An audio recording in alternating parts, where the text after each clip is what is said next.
అందరికీ నమస్కారం. Thank you all for being here. ఇప్పుడు నిన్న ఒక ఎలక్షన్ జరిగింది. The constant problem in the film industry, 2 points మాట్లాడుతూ ఉంటారు, పెద్దవాళ్ళు చిన్నవాళ్ళు అని. ఇక్కడ and the other bigger problem is what is happening to cinema. It's slowly audience are reducing coming to theatres. వేరే ప్లాట్ఫామ్స్లో చూస్తున్నారు. So the interest for exhibitors, డిస్ట్రిబ్యూటర్స్కి, ప్రొడ్యూసర్స్కి అందరూ how do we keep cinema viewing alive. అది culturally it is a very important part of our lifes. అది నెమ్మదిగా పోగొట్టుకుంటున్నాం. ఎక్కువ మంది ఓటీటీలో చూడటం, టెలివిజన్లో చూడటం, ఆన్లైన్లో చూడటం అవుతుంది. ఈ స్మాల్ ఫిల్మ్స్ని వయబుల్గా, సక్సెస్ఫుల్గా, కాన్స్టెంట్గా ఆడియన్స్ రెగ్యులర్గా అప్పుడప్పుడు డెఫినెట్గా జరుగుతున్నాయి. We had Court, we had Rambai, we had Little Hearts. అట్లా ప్రతి లాంగ్వేజ్లో మొన్న గుజరాత్లో there are some small films which did extraordinary. Laalo అని ఒకటి 60-70 crores కలెక్ట్ చేసింది అది. So that hope is there.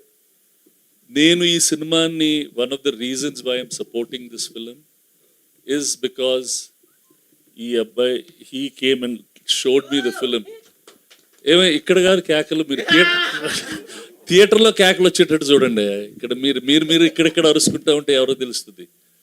ఇతను ఒకరోజు సాయంకాలం నాకు మా ఇంట్లో సినిమా చూపెట్టాడు. చాలా వ్యాకీగా, డిఫరెంట్గా ఈ presented a film. And next day మా ఆఫీస్ వాళ్ళని తీసుకోమని చెప్పాను. They bought the film and now they are presenting the film. You guys made an interesting movie, but do you know how to market it right is the point. Ippudu as a filmmaker you've done your job.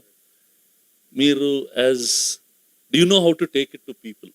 Meeru em chestunnaru that tomorrow on January 1st meeru mundu oka roju anukunnaru adi vere cinema vallu you could not release it, now you're releasing it on January 1st.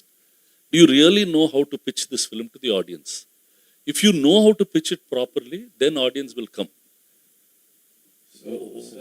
Why should they come and see this film? Anedi, how do you connect and how do you tell the people? The shortest way, myself, I will say is థియేటర్కి వచ్చి కేకలు పెట్టే Telugu audience ఉంటుంది sir. వాళ్ళే ఈ చిన్న సినిమాలను hit చేస్తున్నారు. సో థియేటర్కి వచ్చి గట్టిగా కేకలు పెట్టి ఫుల్గా ఎంజాయ్ చేసే తెలుగు ఆడియన్స్కి ఈ మూవీ అంకితం. కనీసం 30 నిమిషాల పాటుగా నాన్ స్టాప్ ఈ కేకలు మేము మా ప్రివ్యూ స్క్రీనింగ్స్లో లార్జ్ నెంబర్ ఆఫ్ ఆడియన్స్కి చూపించినప్పుడు అది జరిగింది. సో వాళ్ళకి అంకితం. దయచేసి రండి, మీకు కేకలు పెట్టే మీ తెలుగు ఆడియన్స్కి ఈ మూవీ అంకితం sir. So it is for them that we made this. I realise that they are the chief audience for this through our final preview screenings. But the one who really knows marketing of such స్కేల్ని వైడ్గా తీసుకెళ్ళడం is నందు and Yamini. కేకలు పెట్టే ఆడియన్స్కి అయితే మరి నేనెందుకు కొనుక్కున్నాను? నేనే సార్ మీరు అదే కాబట్టి సార్, మీరు అదే సార్. సార్ మీరు అదే sir. Sir that's what I wanted to mention. ఒకవేళ if the same question to me is the same sir. So అందరికి సేమ్ క్వశ్చన్. సో నేను ఒకటి చెప్తా. ఫస్ట్ థింగ్ వెరీ స్ట్రైట్, కొంచెం మరి ఎక్కువ చెప్తున్నాను అనిపించదు. 35+ ఆడియన్స్ ప్లీజ్ క్షమించండి. If you are young at heart you will fall in love with this